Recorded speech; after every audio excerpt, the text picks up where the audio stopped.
Krishna berikan hal yang sama kepada Karna.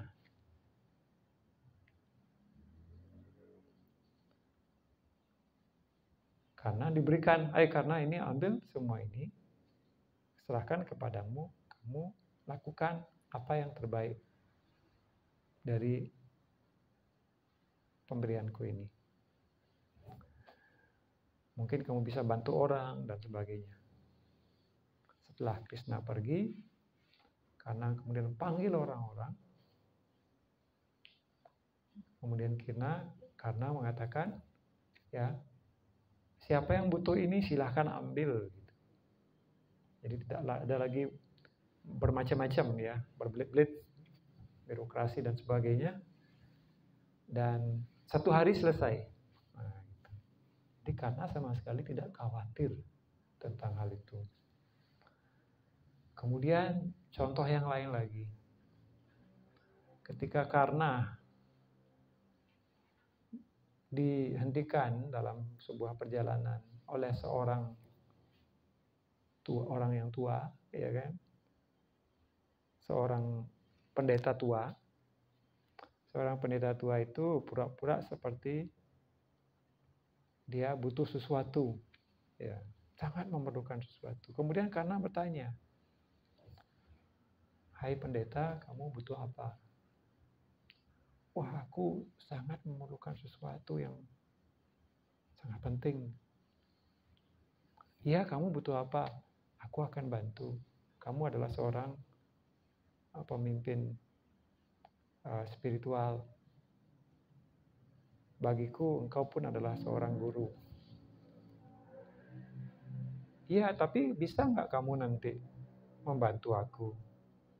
Karena ini hal yang tidak mudah." "Ya, jika aku punya kekuatan atau kemampuan atau hal yang kamu perlukan, maka aku akan bantu." Akhirnya disebutlah bahwa aku memerlukan jubah proteksimu, gitu kan ya.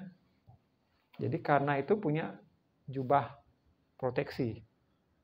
Jadi jubah yang tidak berbentuk seperti ini, tapi seperti kesaktian ya, anugerah dari dewa.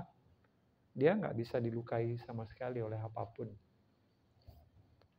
Dengan jubah yang mistik itu, magic gitu. "Oh, kalau ini yang diminta, silahkan," langsung dia begitu. Kesaktiannya itu hilang jadinya.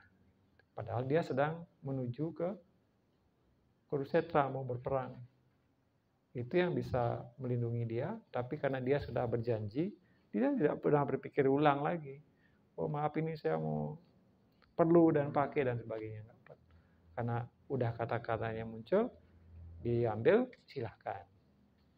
Selesai, ya, tidak perlu waktu untuk itu. Kemudian contoh yang lain, ketika karena itu sudah jatuh, ya, dipanah oleh Arjuna, dia jatuh di tanah, dia sampai sekarat, ya, kena panah. Kemudian Krishna lagi mendatangi si Karna yang sudah sekarat itu dalam wujud lagi orang tua. Kemudian si orang tua yang Krishna pura-pura jadi orang tua itu kemudian mendekati Karna.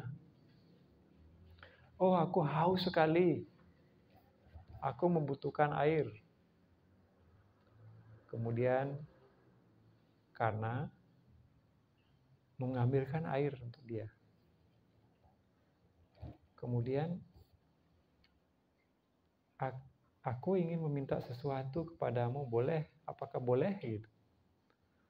"Iya, selama aku masih bisa bernafas, aku akan berikan kepadamu apa yang aku bisa." Itu Karna jawab, "Aku butuh uang. Aku tidak punya uang, gitu.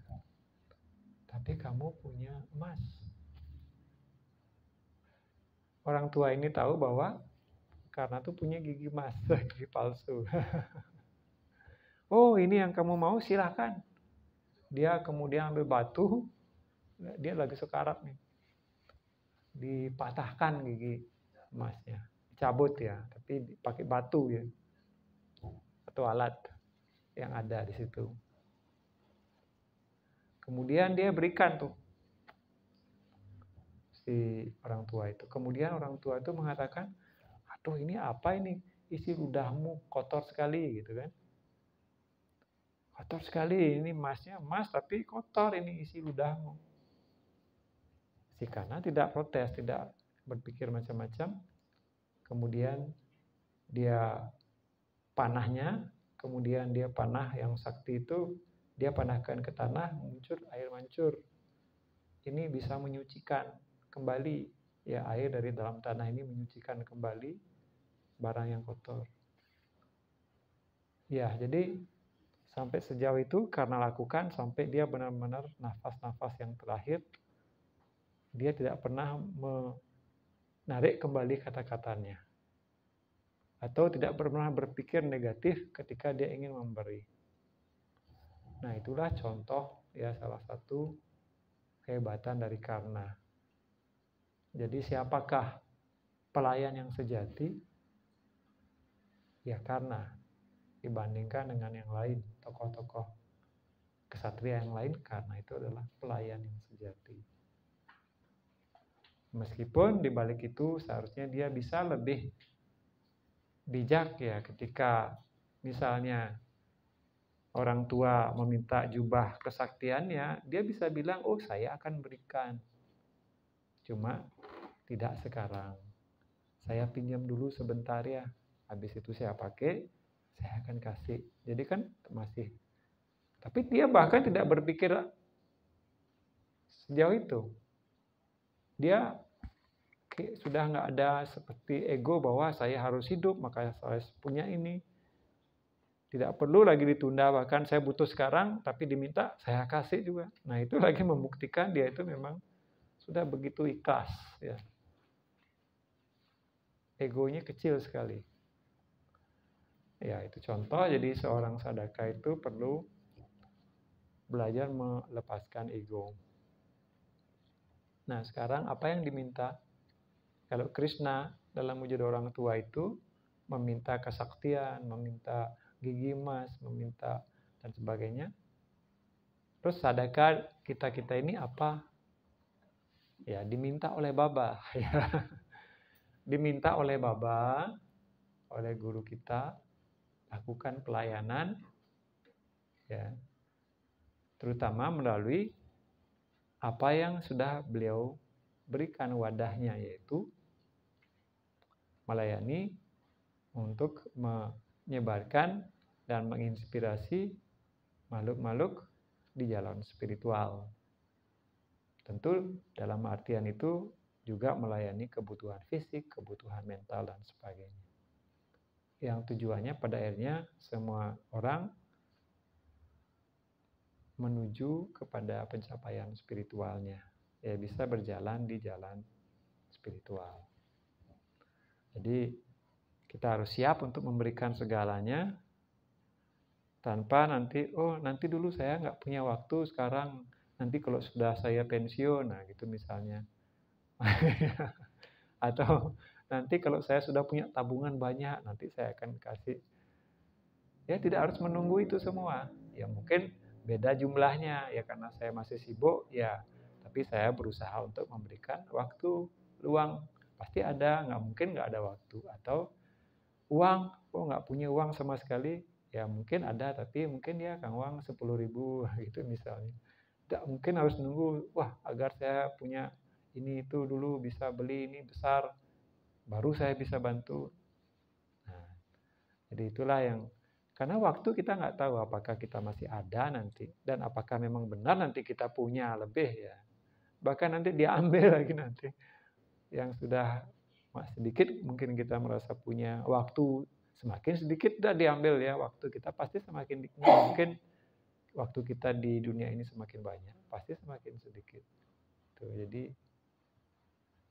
lepaskan itu ya, keterikatan kita terlalu banyak pada diri sendiri.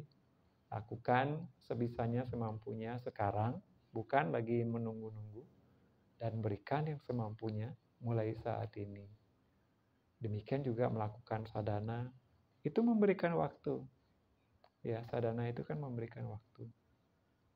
Apa yang baik lakukan sekarang. Nah, itu nasihatnya Rawana lagi ya. Terima kasih, namaskar.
Ya, kita silakan bagi yang punya pertanyaan atau sharing.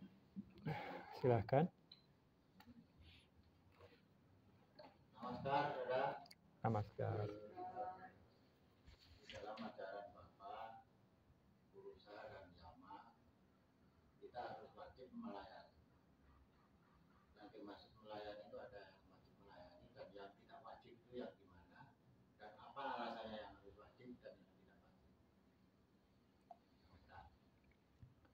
Namaskar ya. Jadi pelayanan itu banyak sekali yang bisa dilakukan ya. Yang wajib itu dalam artian yang bagaimana? Yang harus gitu ya.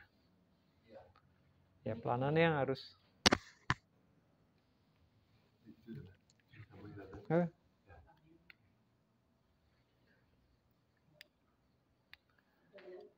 Jadi pelayanan yang harus dilakukan. Maksudnya kewajiban, ya. Kewajiban seorang margi gitu misalnya. Jadi ya kalau secara formalnya itu tidak banyak sebenarnya, ya, melakukan dharma cakra, ya kan? Kemudian dalam dharma cakra itu kan siapa yang mengatur dharma cakra? Harus ada yang menyiapkan, kan? Menyiapkan semua untuk bisa terjadinya dharma cakra. Kemudian Baba membuat wadah namanya Ananda Marga.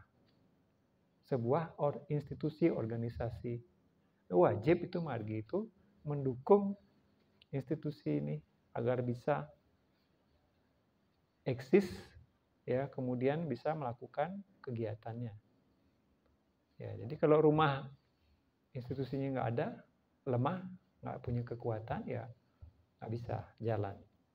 Jadi menguatkan ya Ananda Marga. Kemudian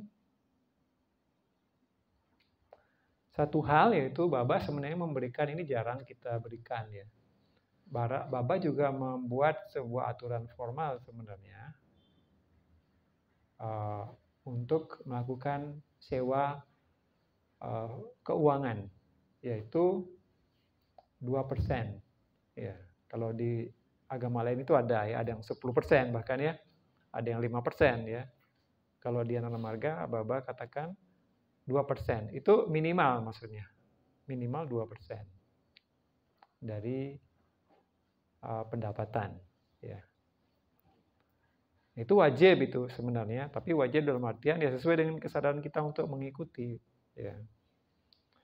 Jadi pelayanan yang lainnya banyak sekali. Setiap kita menemukan sesuatu yang memerlukan pertolongan, ya kita layani. Itu tidak wajib secara formal, tapi secara moral ya wajib. Ya kalau ada orang yang kekurangan makanan, ya itu secara moral wajib tetap. Meskipun aturannya nggak ada, aturan formalnya gitu. Ya kalau ada orang kekurangan ya kita beri, itu wajib juga itu. Itu Pak ya. Ya. Ada lagi? Udah. Yang lain ada lagi?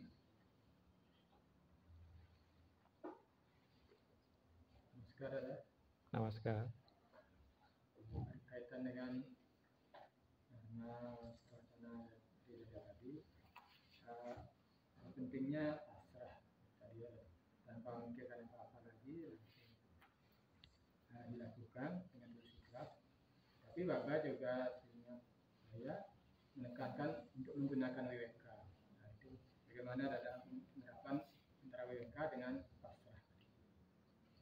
Ya, jadi kan tidak hanya pasrah saja tadi. Ada kan dua yang lain kan?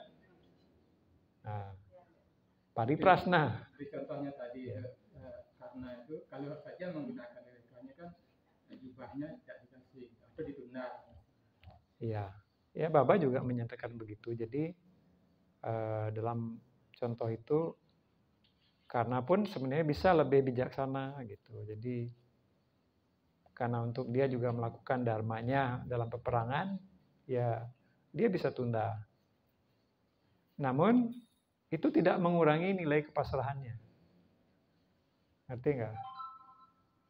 Itu tidak mengurangi nilai kepasrahannya melakukan itu. Bahkan itu membuat lebih tidak meragukan lagi, ya. Tapi tidak harus dia melakukan seperti itu. Jadi nilai pasrahnya tetap 100 misalnya gitu. Kalau dia tunda pun dengan alasan bahwa itu untuk dharmanya dia, itu pun masih 100. Ya, cuma jadinya tugasnya, karmanya bisa dilakukan dengan lebih baik gitu. Tapi kepasrahannya sama. Nah, memang lebih baik, makanya ada pariprasna, apa yang harus saya lakukan. Jadi ketiganya itu perlu. Ada kepasrahan, kemudian berpikir yang lebih dalam, apa yang terbaik yang dilakukan. Jadi karena belum melakukan pariprasna, ya. Jadi belum dia pariprasnanya belum, ya masih dia perlu dikembangkan pariprasnanya. Jadi apakah saya harus berikan sekarang? Ya, jadi pergulatan moral di situ. Tapi dia bahkan tidak berpikir tentang itu, dia langsung saja gitu. Tetap saja nilai kepasrahannya 100 ya. Tapi dalam hal lain ada kekurangan gitu. Ya, Pak.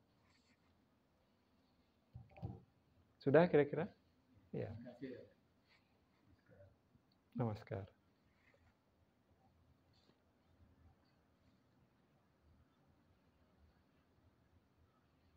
Ada lagi yang lain?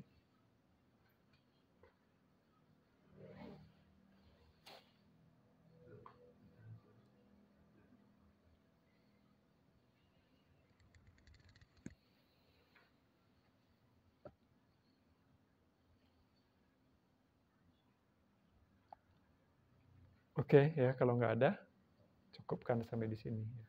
Namaskar.